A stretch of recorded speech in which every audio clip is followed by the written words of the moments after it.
জয় নিতাই। সবাই না দেখতে পারলে হয়, পিছনে সবাই যদি উপরে থাকে তাই সবার সামনে থাকতে হবে। আমরা কি জন্য এসেছি? গোবিন্দ ভজন করবার জন্য। কিন্তু এই জন্মে তাহা তা বলছে হচ্ছে না কেন? আমরা গোবিন্দের স্বরূপ ভুলে গেছি, যে আমরা সবাই গোবিন্দের দাস, দাসত্ব করবার জন্য আমরা সবাই দাস। জীব কৃষ্ণ নিত্য দাস, তাহা ভুলি গেল, সেই দোষে মায়া তার গড়ায় বাঁধি। আমরা হলো গোবিন্দের দাস।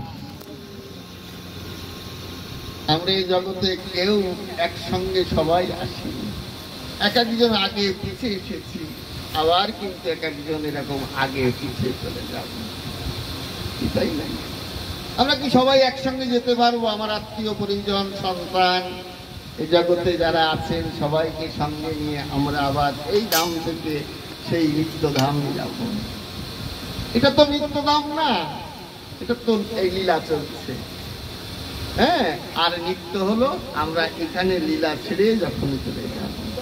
আমি নিত্য থাকি, কমলাখি, ভক্তগণকে ভালোবাসি, ভক্ত আমায় ভক্তি করি, তারা অপ্রাকৃত দেহ পায়, আমি দস্যুগণের বিনাশ করি, গীতায় তার প্রমাণ। এবার ভগবান এসেছেন সত্যে ধ্যান, ত্রেতায় যজ্ঞ, দাপরে পরিচর্যা, কলিতে কলৌ নাম সংকীর্তন। এবার আমরা কিন্তু শুধু নাম করব, নাম করব দিয়ে যত নাম করবেন তারই কৃপা হবে। সত্য যুগে ভগবান ছিলেন লক্ষ্মী নারায়ণ, ত্রেতা যুগে ভগবান ছিলেন রাম সীতা, দাপর লীলায় ভগবান ছিলেন রাধা কৃষ্ণ, আর এই গৌর লীলায় কিন্তু ভগবান লুকিয়ে এসেছেন। ভগবান হয়ে এবার আছেন, আমাদের আস্বাদন করতে হবে। কেন? এই কলি যুগের আয়ু হলো অল্প। ভগবান মনে মনে চিন্তা করছেন, সত্য ত্রেতা দাপরে আমাকে সবাই পূজা করত, আমি পূজা পেতাম, কিন্তু যারা পূজা করতেন, পূজা করে যে কি আনন্দ হতো তা তো আমি জানি না। সবাই তোমাকে পূজা করে, আমি শুধু পূজা পাই। সবাই আমাকে প্রণাম করে, আমি তো প্রণাম করি না। এবার গৌর হরি বলছেন, আমিও যে প্রণাম করব, আমিও যে হরি নাম করব, আমিও কেঁদে কেঁদে ধুলায় গড়া করব। আমি এবার ভগবান হয়ে যাব না, আমি এবার ভক্ত হয়ে আসব। তাই এবার গৌর হরি এসেছেন। দেখেন কেমন গৌর হরি এসেছেন ভক্ত ভাব।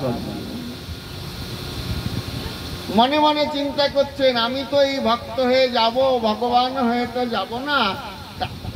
এই পৃথিবীর লোক, বিশ্বের লোক আমাকে যদি চিনে ফেলে, তা আমাকে চেনে কিনা, সবচেয়ে আমাকে বেশি ভালোবাসে আমার রাধারানী। তা রাধারানী যদি আমাকে চিনতে না পারে, তাহলে এই জগৎবাসী আমাকে চিনতে পারবে।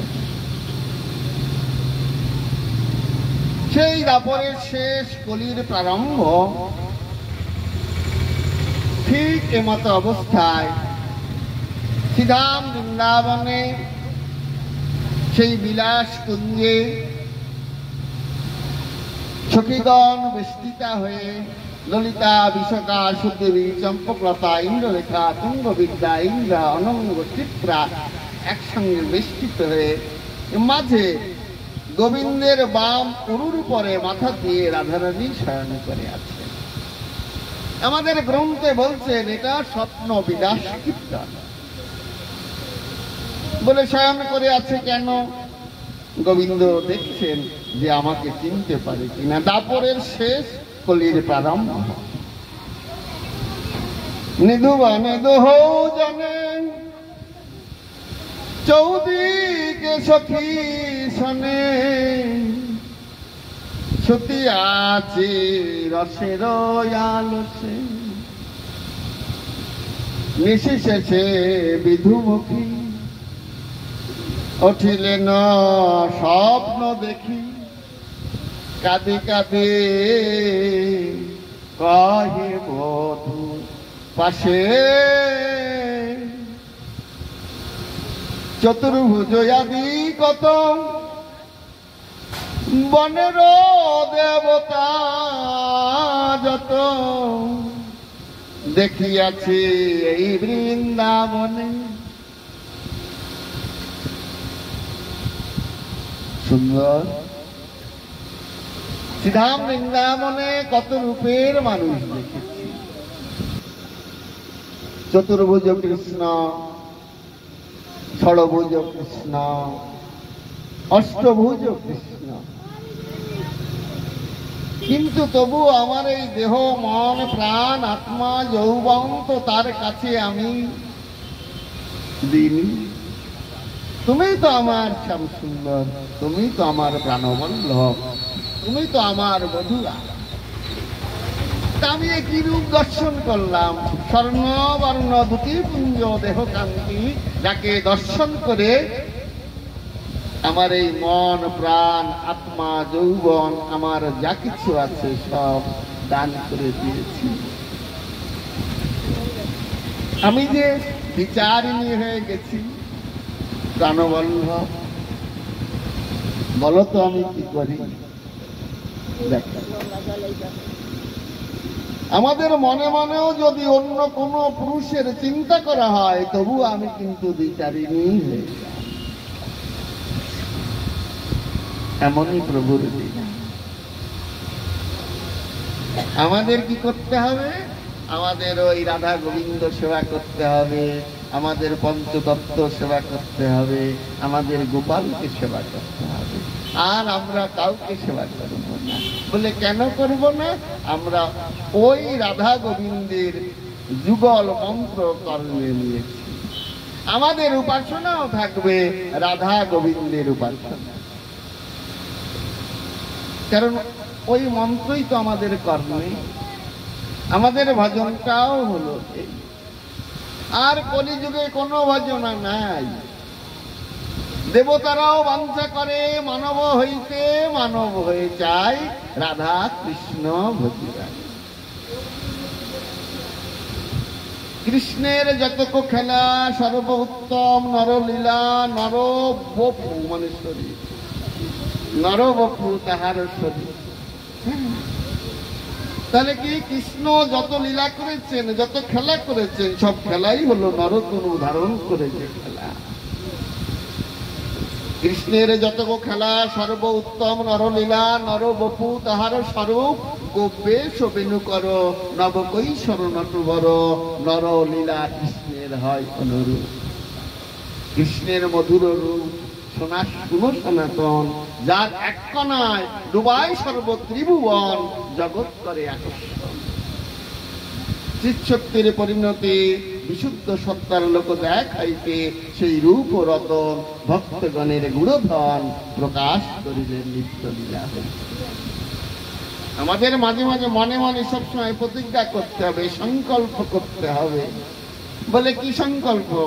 যে আমার যা হোক হোক, আমার তাতে দুঃখ নাই, আমি যেন আমার রাধা গো মাধবের সেবা করতে পারি, জন্ম থেকে জন্মান্তরে দেহ থেকে। এটা মনে মনে সংকল্প করতে হবে। একদিন, 2 দিন, 3 দিন করে তো আমরা ক্রমশ মৃত্যুর দিকে এগিয়ে চলেছি, তাই না?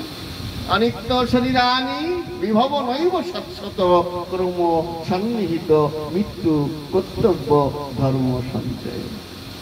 এ তো অনিত্য শরীর, এই আছে এই নেই। আয়ু যেন পদ্ম পত্রে নেই, পদ্মের পাতার উপর যেমন জল টলমল করে, আমাদের আয়ু আলোক শক্তি প্রভুর কাছে কামনা করতে হবে। মহাজনরা এমন করে আমাদের শিখিয়েছে। কি কামনা করতে হবে? আমার যা কিছু হোক না হোক এই নাম নিয়ে যেন এই জগৎ থেকে যেতে পারে। দেখবেন আমাদের যখন শেষের দিন আছে তখন যে যে ভাবের মানুষ সেই সেই ভাব তার চিন্তা হয়, সেই সেই ভাব চিন্তা। ভরত মহারাজ রাজা মনে মনে চিন্তা করছেন, আমি প্রভুর কৃপা লাভ করো। তাই কি করছেন? উনি সাধনায় বসে, সাধনায় বসে তো আমাদের অধিকতে হয়নি, তো কি করলেন? এখন রাধারানী কান্না করছেন গোবিন্দ, গোবিন্দের কাছে কান্না করছেন, হে প্রাণবল্লভ, হে শ্যাম সুন্দর, আমি যে দ্বিচারিণী হয়ে গিয়েছি, তাহলে আমি তোমাকে কেমন করে ভালোবাসবো? আমি তো তোমাকে আর ভালোবাসতে পারবো না। গোবিন্দ মনে মনে চিন্তা করছেন, আমাকে রাধারানী আমাকে চিনতে পারেনি। রাধারানী যখন আমাকে চিনতে পারেনি, সে তো আমার অন্তরঙ্গ, শুধু অন্তরঙ্গ না, তিনি আমার গুরুদেবও বটে। গোবিন্দের কৃষ্ণের গুরুদেবকে বলছে রাধারানী, আবার রাধারানীর গুরুদেবকে কৃষ্ণ। রাধা কৃষ্ণ এক আত্মা, দুই দেহ ধরি, অনন্য বিলাসের রস আস্বাদন। দেখেন রাধা কৃষ্ণ এর লীলা আছে বলে, কেমন লীলা আছে আমরা তো জানি না, গ্রন্থ সমূহ দেখিনি। শ্রীরূপ গোস্বামীকে বলছেন, তুমি বিদগ্ধ মাধব একটা গ্রন্থ তুমি লিপিবদ্ধ করো, কিন্তু গোবিন্দকে কিন্তু ব্রজর তাড়া করবে,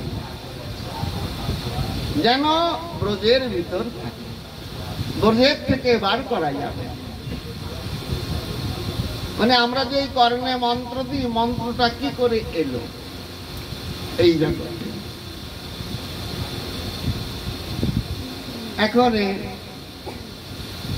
গোবিন্দ আমার যমুনার কুলে গিয়ে বংশীধ্বনি করছেন, বাঁশি বাজাচ্ছেন। রাধারানী আমার কি করছেন? যমুনায় জল নিতে এসেছে। এখন দুইজনের দেখে খুব ভালো লেগেছে। নয়নে নয়নে মানবরিশনে তাহাতে জন্মিল কি, হৃদয়ে হৃদয়ে প্রেম আলিঙ্গনে তাহাতে জন্মিল কি, পুনঃ যে মথিয়া অমিয়া হইলা তাহাতে ধরিল কি। এই তো কি দর্শন করা মাত্রই রাধারানীর ভালো লেগে গেছে গোবিন্দকে, আর গোবিন্দরও ভালো লেগে গেছে রাধারানী। দুইজনকে নাম জানে। বিশ্বভানু রাজনন্দিনী রাধারানী আমার গৃহে এসে সুন্দর করে ওনার একটা মূর্তি তৈরি করে ফেলেছে। মূর্তিটা আঁকিয়ে তার উপর শুধু গড়াগড়ি থাকে। এমন সময় আর কান্না করছেন ললিতা, বিশাখা সবাই এসেছে, এসে বলছে, অরাধে তুই কাঁদিস কেন? তা বলছি, জানিস আমি ওই যমুনায় জল আনতে গিয়ে এমন একটা মানুষের দর্শন করলাম, দর্শন করে আমার দেহ মন প্রাণ আত্মা যৌবন সব যেন হারিয়ে।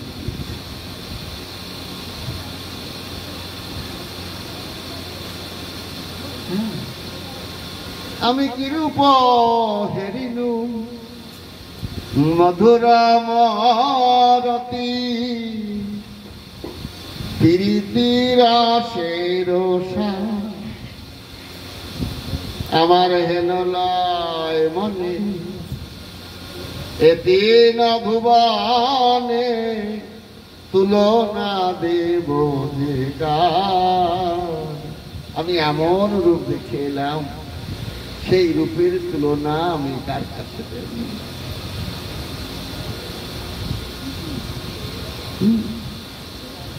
বলে কেন?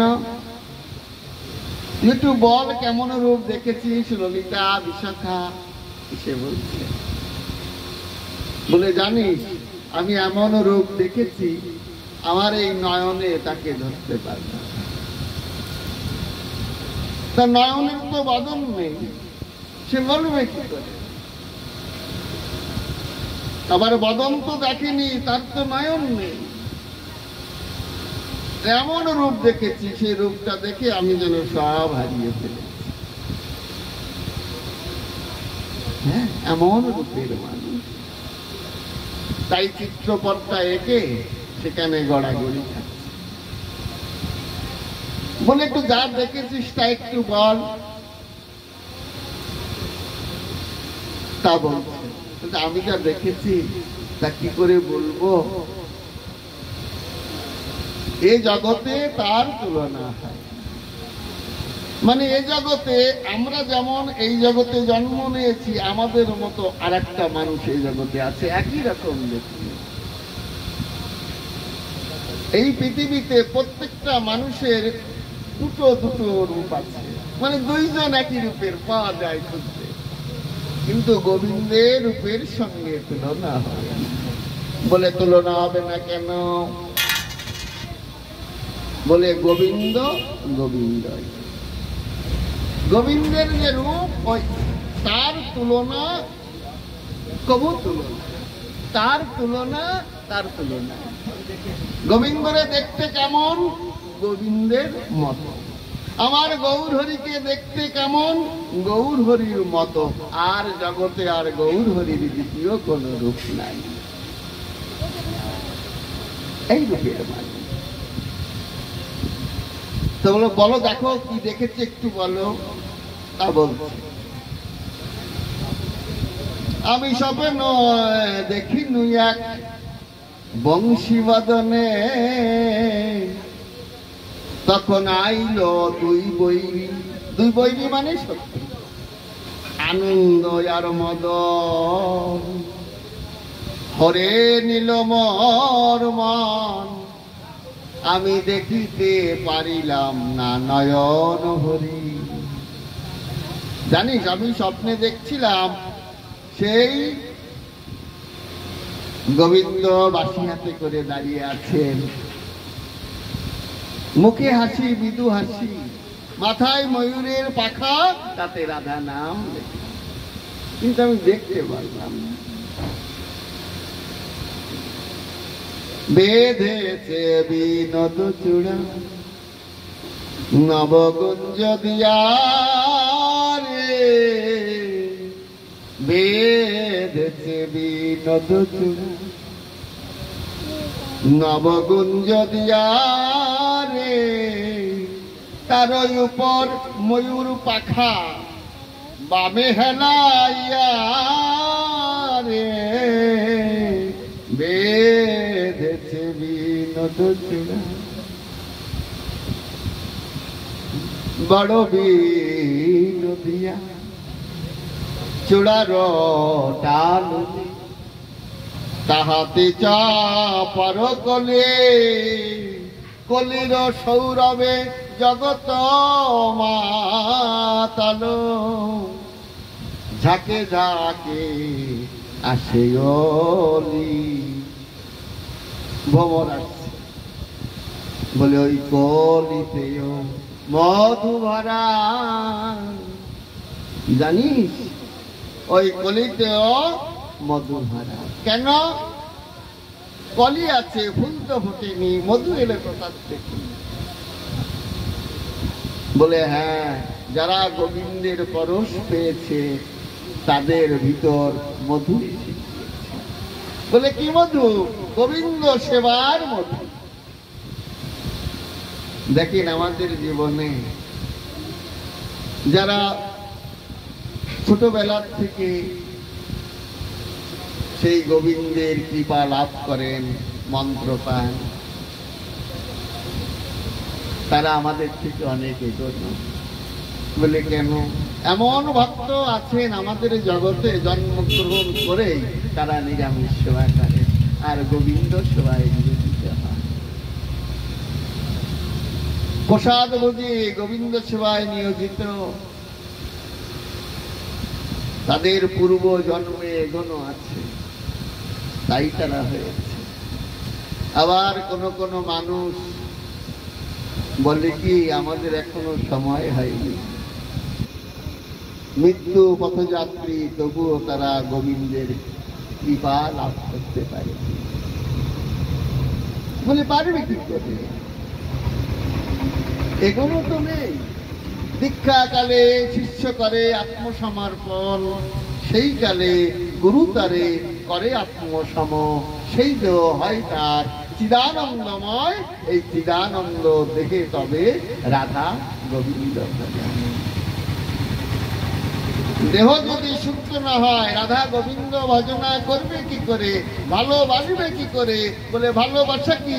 আমার এই দেহে কামনা বাসনার ভালোবাসা, আমার এই দেহে সেই প্রেমের ভালোবাসা হলো।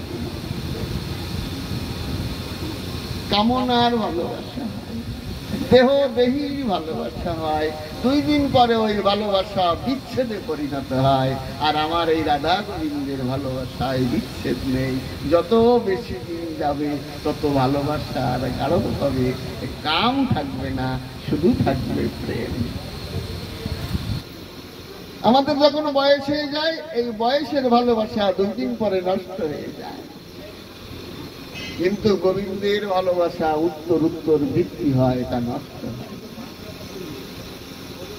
উত্তর উত্তর বৃদ্ধি পায়। সেই ভালোবাসা কোনোদিনে নষ্ট হয় না। গোবিন্দকে কেউ ঝগড়া করে? বলে না, মনের ব্যথা তাকে জানানো। আর আমাদের স্বামী স্ত্রীর ভিতর ঝগড়া হয়, বলে কেন? ওই তো দেহ দহির ভালোবাসা, দৈহিক ভালোবাসা, তার জন্য বেশি দিন এই ভালোবাসা থাকে না, ঝগড়া হয়।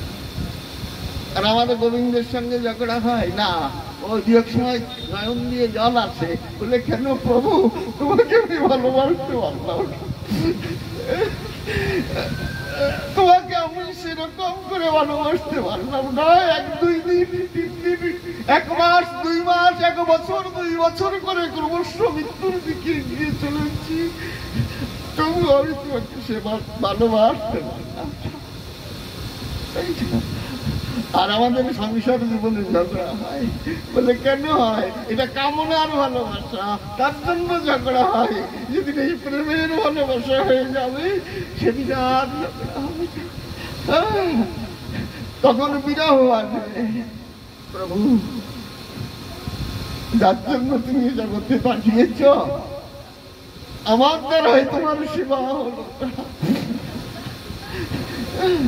শুধু এলাম আর গেলাম।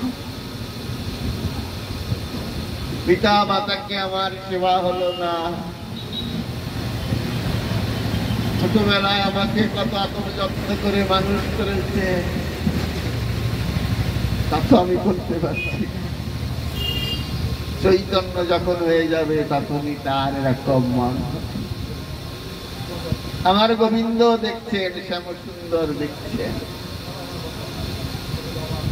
যে যারা অল্প বয়সে গোবিন্দের কৃপা লাভ করে তারা কত বড় ধন্য।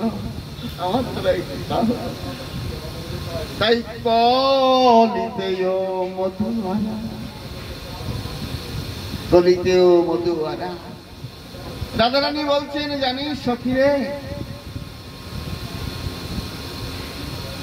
কতই ভ্রমর এসেছে, গোবিন্দের গলায় যে বনফুলের মালা আছে, ওই মালার সৌরভে সব ভ্রমর গুলো এসে মধু আস্বাদন করে। আবার কিছু কিছু ভ্রমর তারা উড়ে উড়ে চলে যাচ্ছে। তা বলছে কেন? সারা জীবন তো তারা আমরা সাধনা করলাম, গোবিন্দের পরশ পাবো, আমার নিত্য সিদ্ধ দেহ হবে। আজকে গোবিন্দর পরশ পেয়েও কত ভ্রমর উড়ে উড়ে চলে যাচ্ছে। ওরা কি পারসিক ভ্রমর? বলে কেন?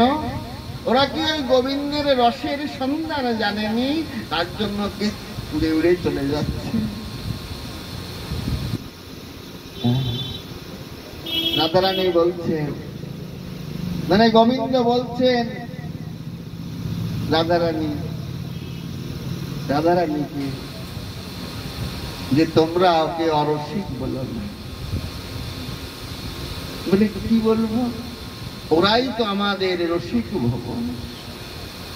বলে রসিক ভবন কি? ওরা দেখছে গোবিন্দের সান্নিধ্য পেয়েছে, গোবিন্দের চরণ পেয়েছে, তবুও নিচের দিকে তাকিয়ে দেখছেন আমাদের মতো কত মানুষ তারা গোবিন্দের কৃপা লাভ করতে পারে, তাই তারা আমাদের কাছে ছুটে এসেছে। তারা হলেন আমাদের শ্রীগুরু। তারা গোবিন্দের কৃপা লাভ করেছেন, লাভ করেও তারা এই মায়াময় জম্বুদ্বীপের দিকে তাকিয়ে দেখছেন আমার মতো কত মানুষ গোবিন্দের কৃপা লাভ করতে পারে। তারা কি করছেন? তারা ছুটে আসছেন, এসে তারা কি করছেন? এই জাগতিক জগতে ভক্ত করে করে বেড়াচ্ছেন, রাধা গোবিন্দের যুগল মন্ত্র কর্ণে দিচ্ছেন। বৃন্দাবনের অপ্রাকৃত সেই নবীন মদন কাম বীজ কাম গায়ত্রীতে যার উপাসন, পুরুষ বিশেষ কিংবা স্থাবর জঙ্গম সর্বপ্রাণীকে করে আকর্ষণ এই মন্মথ মদন। তারা রাধা গোবিন্দের যুগল মন্ত্র কর্ণে দিচ্ছেন, দিয়ে কি করছেন? দিয়ে তারে গোবিন্দ মুক্তি করে জপ করো, দেখবো একদিন প্রভুর কৃপা লাভ করবে। জপ করো, যেই নাম সেই কৃষ্ণ ভজ নিষ্ঠা করি, নামের সহিতে আছেন আপনি। এই নামই ভগবানকে নামিয়ে আনেন, তাই নম ধাতুর থেকে নাম শব্দের উৎপত্তি। আমরা যে যত নাম করতে পারবো ততই আমরা রাধারানীর কৃপা লাভ করতে পারব। রাধারানী কেমন করে ডেকেছেন জানেন?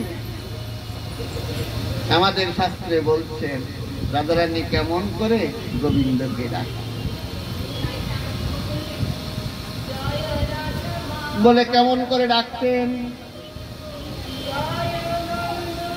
বলে কেমন করে ডাকতেন রাধারানী আমার? যখন যখন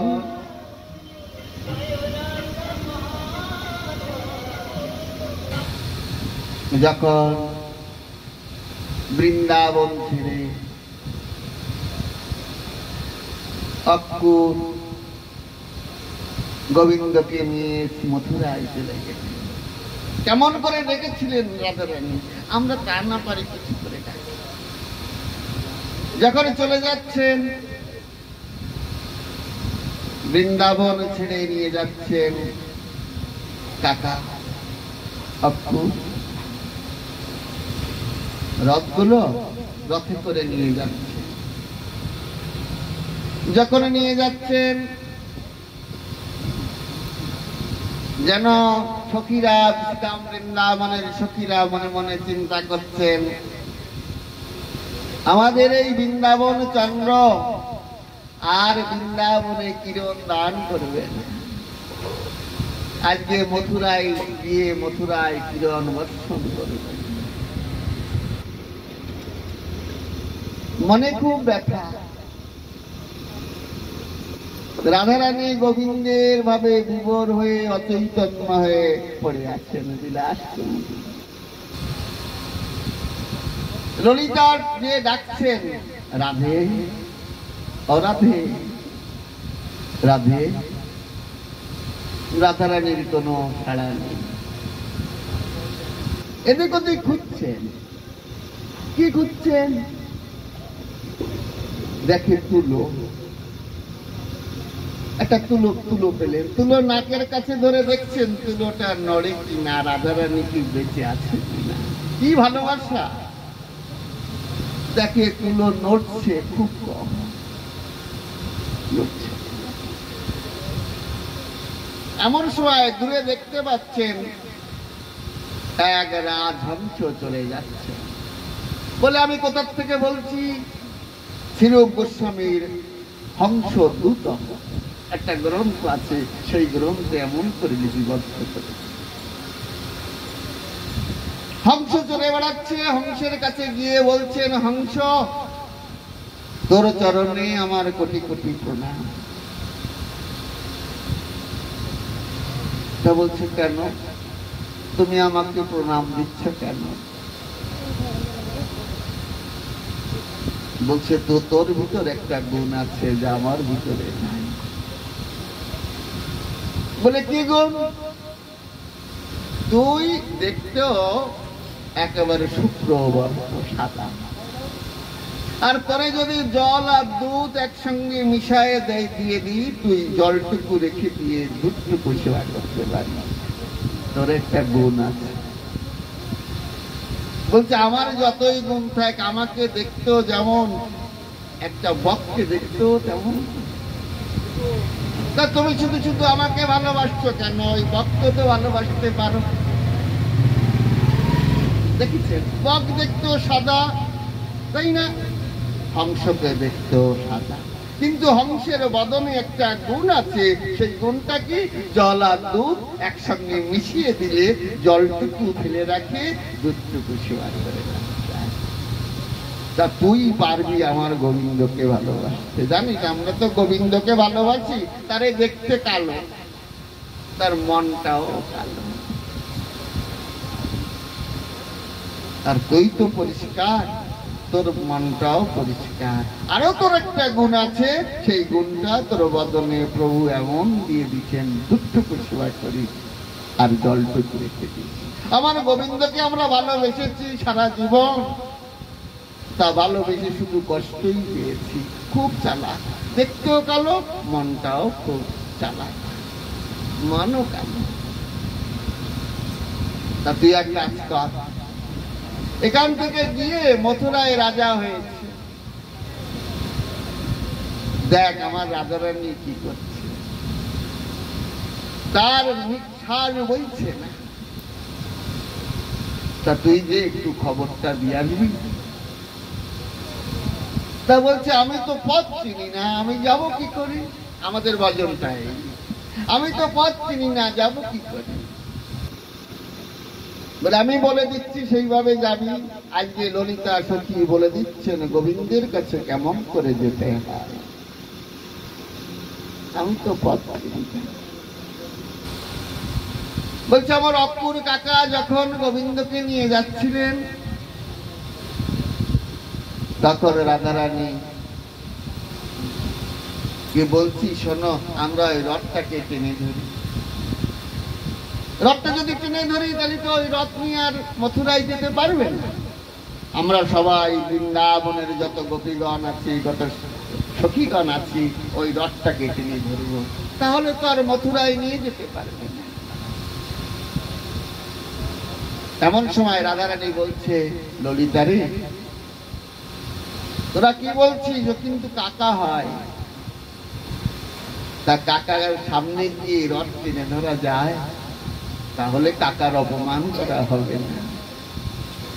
হচ্ছে এক কাজ করি আমরা। বলে, কি কাজ? ওই যে রথ নিয়ে যাচ্ছে যে পথ দিয়ে, ওই পথে রথের সামনে যে আমরা শুধু কাঁদবো, কাঁদতে কাঁদতে কাঁদতে কাঁদতে ওই পথটাকে কাদা করে দেবো। ওই পথটাকে কাদা করে দেবো, তাহলে রথ যখন টান নেবে, রথের চাকাটা ওই কাদায় আটকে যাবে, আর তো রথ যেতে পারবে। দেখেন ভোজ মায়েদের কত সুস্থ বুদ্ধি। আমাদেরও এমন কাঁদতে হবে। কতটা চোখের জল ফেলেছ যে এই গোবিন্দকে ভালোবাসবে, তাই না? শাস্ত্রে বলছেন, গৌরাঙ্গ বলিতে কবে হবে পুলক শরীর, হরি হরি বলিতে কবে নয়নে ববেলি। এমন ভাগ্য আমার, কবে বা হবে। গোবিন্দ বলতে নয়ন ঝুরবে, এমন ভাগ্য আমার কবে বা হবে।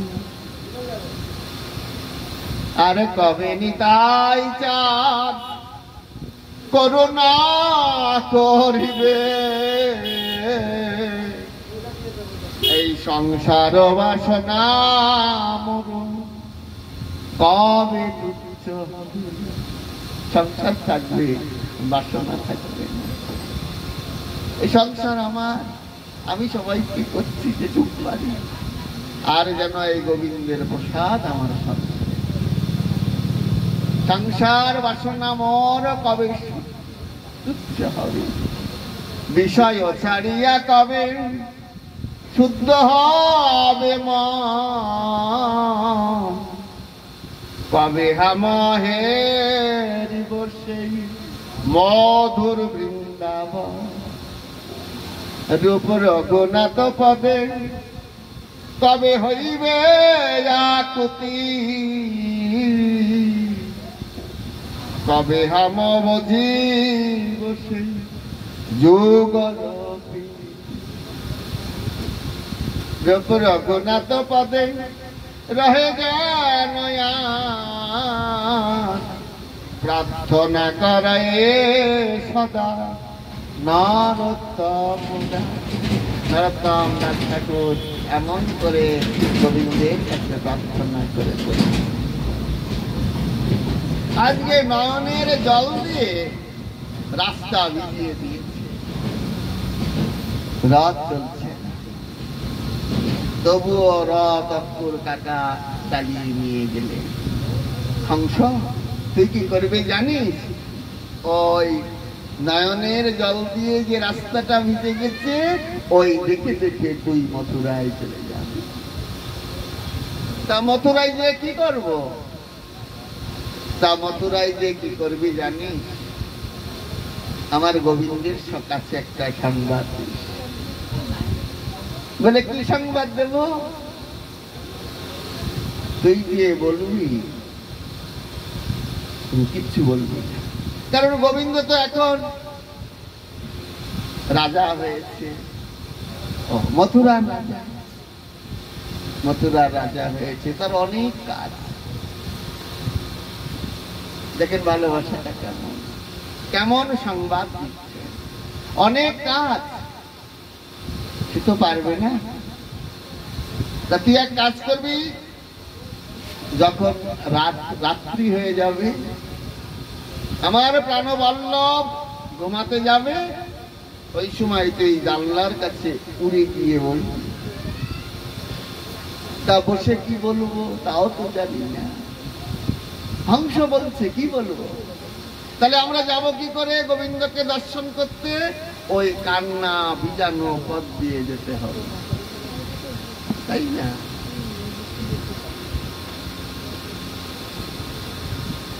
ওই কান্না ভিজানো পথ দিয়ে যেতে হবে। জি, গোবিন্দ যখন শয়নে যাবেন তখন গোবিন্দের একটু সময় পাবেন। ওই জানলার পাশে বসে শুধু একটু বলবি রাধে রাধে রাধে রাধে। বলে কেন বলবি? কেন জানিস? এই দেহ দিয়ে সিধা বৃন্দাবনে রাধা গোবিন্দের মিলন না হলেও ওই নামের মিলন তো হবে, ওই নামের মিলন তো হবে। যারে দেখি নাই, কবু দেখি নাই, তবু তারে চিনি, অচিনাই যে এতই আপন, সকল আপন।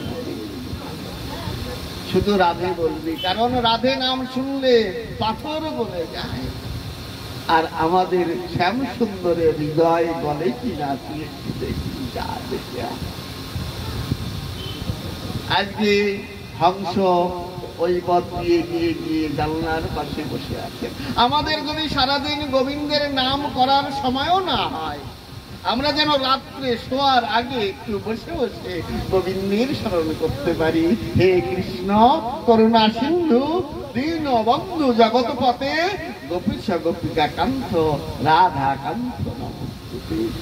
গোবিন্দের স্মরণ করে আমরা যদি বিশ্রাম করি, আবার যদি বিছানা থেকে ঠাকুর তুমি তোলো, আমি উঠবো, না হলে তো আমি তোমার চরণে পৌঁছে যাব।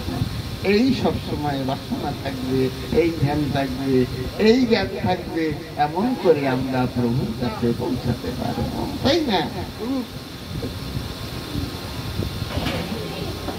বাঞ্ছা কল্পতরুভস্য কৃপা সিন্ধুভ্য এব চ পতিতানাং পাবনেভ্যো বৈষ্ণবেভ্যো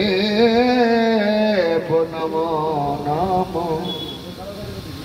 যদি কোনো কথা ভুল ত্রুটি হয় নিজে গুণে ক্ষমা করে দেবেন, আপনারা তো বৈষ্ণব। আর এখনই আমাদের ভোগ রাগ হবেন, আপনারা সবাই আনন্দ করবেন, আনন্দ করে এই প্রভুর কৃপা পেয়ে তারপরে যাত্রার দিকে যাবেন। এই বলে আমার এই অমৃতময় প্রভুর লীলা কথা বিশ্রাম রেখেছি। জয় নিতাই গৌর সীতানাথ প্রেমানন্দে। হরি হরি বল,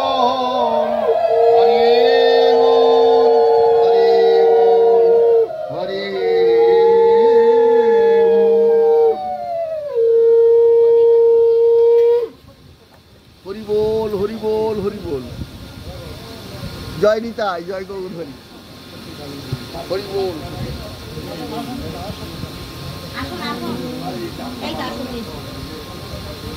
থাক গলায় থাক। হ্যাঁ পারবেন, থাক গলায় থাক। মনি